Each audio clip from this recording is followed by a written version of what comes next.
Our Russian mutant seems to be getting his own movie after getting a breakthrough in the Deadpool series.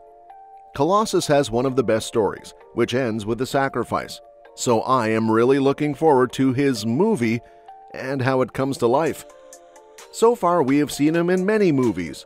Colossus makes an appearance in X-Men movie, played by a different actor but nothing significant. But in the Deadpool trilogy, he shines. In the first one, Colossus is brought to life via CGI, with motion capture stunts by Andrei Tricotu and TJ Storm, initial facial shapes by Glenn Ennis, a final facial performance by Greg LaSalle, and a voice by Stefan Kapicic. Director Tim Miller originally offered the role to Cudmore, but he declined when he learned his voice would be dubbed over by Kapicic. In Deadpool 2, Kapicic returns as the voice and face, while Tricotu once again handles the physical portrayal. Colossus is set to appear in Deadpool and Wolverine, with Kapicic reprising his voice role. And after that, in a potential standalone movie, it'll make sense, as he has one of the best stories. Piotr Rasputin, known as Colossus, was part of the second generation of X-Men formed by Charles Xavier to rescue the original team from the living island of Krakoa. He left his farm community in Siberia to move to the US with Xavier, who gave him the name Colossus. After their victory, he stayed in the US with the new X-Men. Colossus is usually shown as a peaceful, selfless guy who avoids hurting or killing others and often puts himself in danger to protect his friends. Early on, he battled the Shi'ar Imperial Guard and visited the Savage Land, where he met Neriel. Despite being far from home, Peter always thought about his family and often wrote letters to them. Shortly after joining the X-Men, a woman named Miss Locke kidnapped several of the team's loved ones, including Colossus's younger sister Illyana, to force the X-Men to rescue her employer Arcade. Arcade brainwashed Colossus into becoming the Proletarian, but the X-Men managed to break the brainwashing and rescue Illyana, who then lived with Peter at Xavier's mansion. Illyana was later taken to a dimension called Limbo, where she spent years and became the sorceress Magic, while only moments passed on Earth. An alternate version of Colossus died in Limbo. When the X-Men faced the evil mutant Proteus, Colossus struggled with the moral implications of trying to kill him, even though it was to save Moira McTaggart. During his early days with the X-Men, Peter developed a significant relationship with fellow X-Men Kitty Pryde. Although their romance was brief, it laid the foundation for a deep, lasting friendship. Colossus was nearly killed by Mystique's Brotherhood of Mutants, but was saved by Rogue and the Morlock healer. During the Secret Wars, he fell for an alien healer named Zaji, realizing that his feelings for Kitty were not as genuine as he thought, which led to the end of their relationship. Heartbroken, he got into a bar fight with Juggernaut. In the Mutant Massacre, Colossus played a crucial role in saving the Morlocks from the Marauders.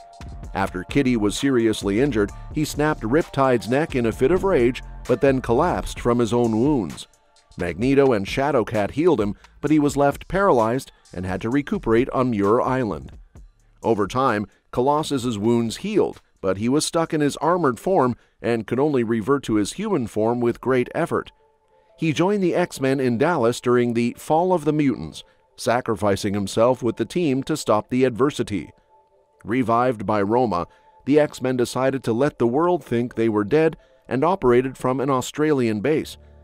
After the Inferno event, Illyana was restored to her original age, and Colossus decided it was best for her to return to Russia to live with their parents. Colossus reunited with Neriel in the Savage Land and met her son.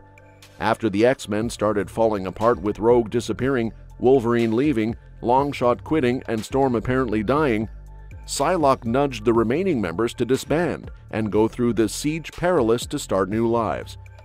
Peter ended up in New York with no memory of his past, creating a new identity as Peter Nicholas and becoming a successful artist. He fought the Ganosian magistrates and had visions of a beautiful model, who was Callisto transformed by Mask. The Morlocks kidnapped them, but Peter, having no memory of his time with the X-Men, resumed his armored form and defeated Mask. Forge, Banshee, and Jean Grey decided to let him live his new life instead of dragging him back into theirs. Peter was later controlled by the Shadow King and sent to hunt down Stevie Hunter and Charles Xavier. Xavier had to destroy Peter's new persona to break the Shadow King's control. Colossus then joined the Battle of Muir Island and rejoined the X-Men as part of Storm's Gold Strike Force. While traveling to the Savage Land, he discovered Nereal's child wasn't his, leaving him disheartened. The X-Men later ended up in another dimension, where they found Peter's brother Mikhail alive and acting as a messiah. Mikhail returned to Earth with the X-Men, but was haunted by the deaths of his original crew. He became the leader of the Morlocks and planned a mass suicide to atone for his guilt, causing Peter great grief. However, Mikhail survived and transported himself and the Morlocks to another world. Peter felt disappointed and blamed himself when he learned about his brother's departure. In Siberia, Peter's parents were killed, and Illyana was kidnapped by the Russian government, which wanted to evolve her powers to defeat the mutant Soul Skinner. Colossus and the X-Men rescued Illyana and brought her back to the mansion. Unfortunately, Illyana became one of the first victims of the legacy virus and died. Losing his family and dealing with brain damage that kept him in his armored form, Colossus left the X-Men to join Magneto and his acolytes. He soon recovered from the brain damage, but chose to stay with the acolytes, hoping to influence their methods with what he had learned from Professor Xavier. Colossus didn't stay with Magneto for long. He realized that Avalon wasn't right for him, especially after Magneto was left brain-dead and the space station was destroyed by the Holocaust. He left to find his former love and teammate Shadowcat, who was now part of Excalibur. When he got to England, he found Kitty with her new boyfriend, Pete Wisdom. Exhausted and mentally unstable, Colossus attacked Wisdom and nearly killed him before being stopped by Captain Britain and Megan. Moira McTaggart later cured him of his illness. Accepting Kitty's new life, Colossus joined Excalibur. While the team accepted Kitty's relationship with Wisdom, her pet dragon Lockheed didn't, and often tried to reunite Kitty and Peter. One memorable moment was when Lockheed dropped the wedding garter into Colossus's hand at Megan and Captain Britain's wedding, making him put it on Kitty's leg after she caught the bride's flowers. Colossus had many adventures with Excalibur, including saving London from an ancient demon. Eventually, Excalibur disbanded, and Colossus returned to the X-Men with Nightcrawler and Shadowcat. Upon their return, they faced imposters led by Cerebro, posing as Professor X. During this time, Colossus mended his friendships with Wolverine and Storm, which had been strained when he joined the Acolytes, and formed a deep friendship with Marrow. He also found his long-lost brother Mikhail again, only to lose him once more when Apocalypse collected the 12 in his quest for power. Using the notes and thoughts of the recently murdered Moira McTaggart, the X-Men scientist, Beast claims he had found a cure for the legacy virus. The catch was that it could only become airborne with the death of its first user. Not wanting to wait for a safer version and see more people die like Illyana, Colossus injected himself with the cure. By using his powers and sacrificing himself, he released the cure into the air, effectively eradicating the disease. His body was cremated, and Shadowcat took his ashes back to Russia to scatter on his native soil.